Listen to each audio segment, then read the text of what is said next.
ഇന്നത്തെ പ്രാദേശിക വാർത്തകളുമായി ഷാജി കടക്കൽ. സംസ്ഥാനത്ത് പ്രീ പ്രൈമറി വിദ്യാഭ്യാസം 2 വർഷത്തിന് പകരം ഇനി 3 വർഷം. 1-ാം ക്ലാസ് പ്രവേശനമുള്ള കുറഞ്ഞ പ്രായപരിധി 2026 മുതൽ 6 വയസ്സാക്കുന്നതിന് ഒപ്പമായിരിക്കും ഈ മാറ്റം.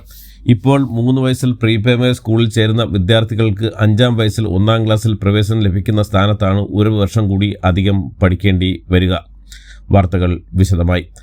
ആശാവർക്കർമാരുടെ ഓർഡറേറ്റിനായി കേന്ദ്ര സർക്കാർ സംസ്ഥാനങ്ങൾക്ക് പ്രത്യേക ഫണ്ട് നൽകില്ലെന്ന് കേന്ദ്ര ആരോഗ്യ സഹമന്ത്രി പ്രതാപ് റാവു ജാദവ്.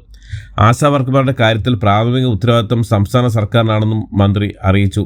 ലോക്സഭയിൽ NK പ്രേമചന്ദ്രൻ MPക്ക് നൽകിയ മറുപടിയിലാണ് ഇക്കാര്യം മന്ത്രി വ്യക്തമാക്കിയത്.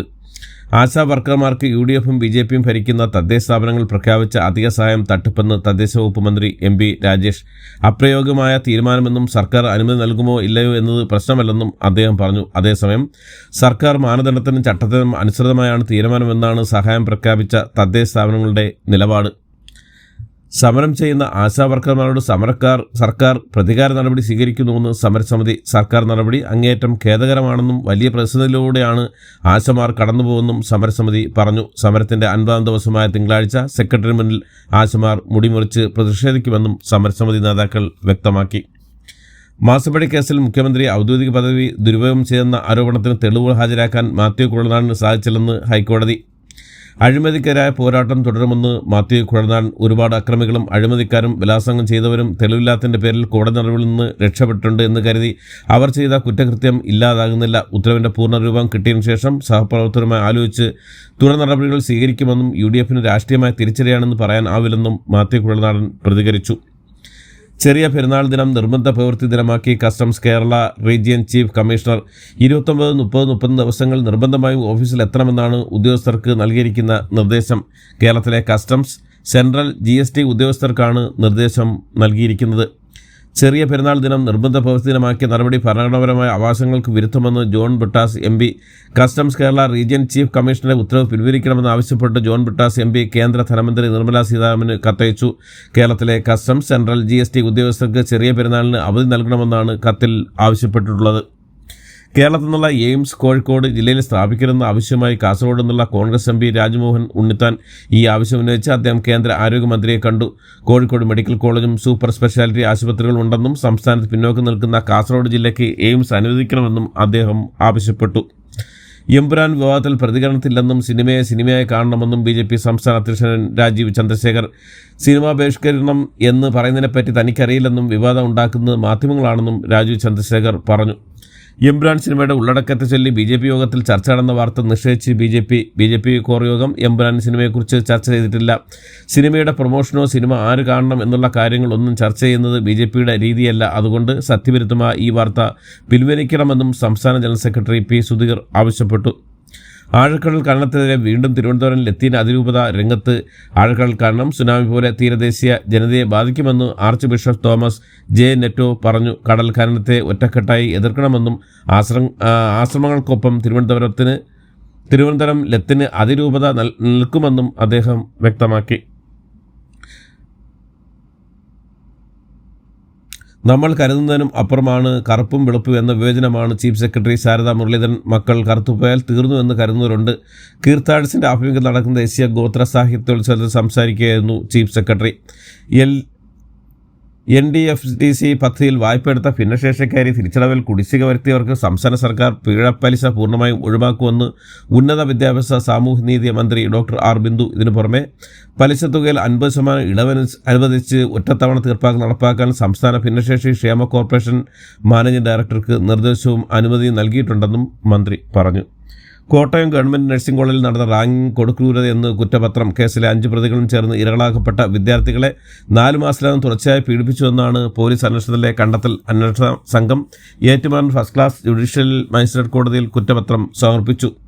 മയക്കുമരുന്ന് കുത്തിവെച്ചിലൂടെ 10 പേർക്ക് HIV പടർന്ന മലപ്പുറം വാളാഞ്ചേരിയിൽ ആരോഗ്യവകുപ്പ് രക്തപരിശോധന നാളെ തുടങ്ങും.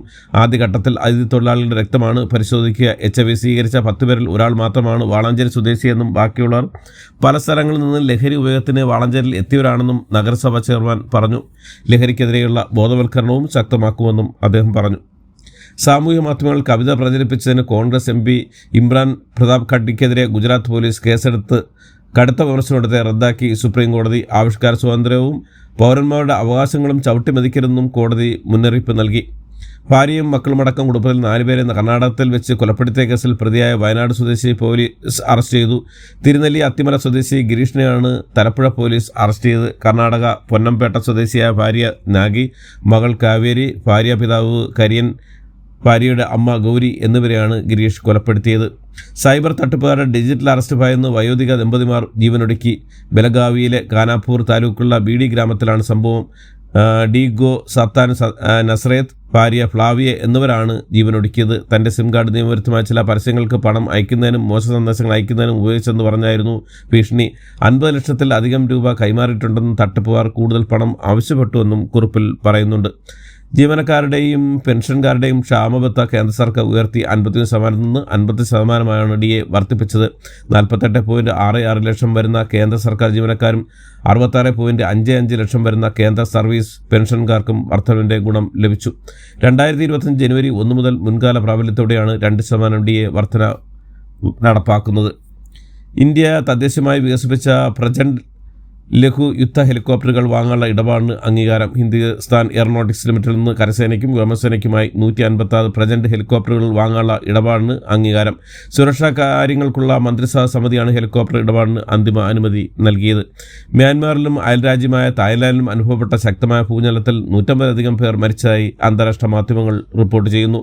കെട്ടിടങ്ങൾ തകർന്നു വീണ് നിരവധി പേർ കുടുങ്ങിയിട്ടുണ്ട്. രക്ഷാപ്രവർത്തനം പുരോഗമിക്കുകയാണ്. മരണസംഖ്യ ഇനിയും ഉയരാൻ സാധ്യതയുള്ളതായി ദൗത്യസംഘത്തെ ഉദ്ധരിച്ച് വിവിധ മാധ്യമങ്ങൾ റിപ്പോർട്ട് ചെയ്യുന്നു. അതിനിടയിൽ ഭൂചലനത്തിൽ രാജ്യത്ത് ആയിരക്കണക്കിന് ആളുകൾ മരിച്ചിരിക്കാമെന്ന് യുണൈറ്റഡ് സ്റ്റേറ്റ് ജിയോളജിക്കൽ സർവേ ഒരു പ്രസ്താവനയിൽ പ്രസ്താവിച്ചു.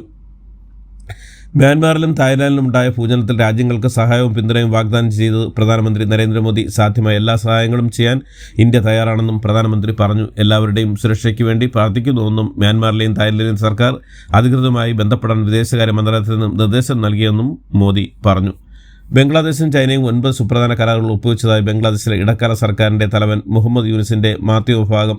ആരോഗ്യം, കായികം, സാംസ്കാരികം, സഹകരണം തുടങ്ങിയ 9 മേഖലകളിലെ കരാറുകളിലാണ് ഇരു രാജ്യങ്ങളും ഒപ്പുവെച്ചത്.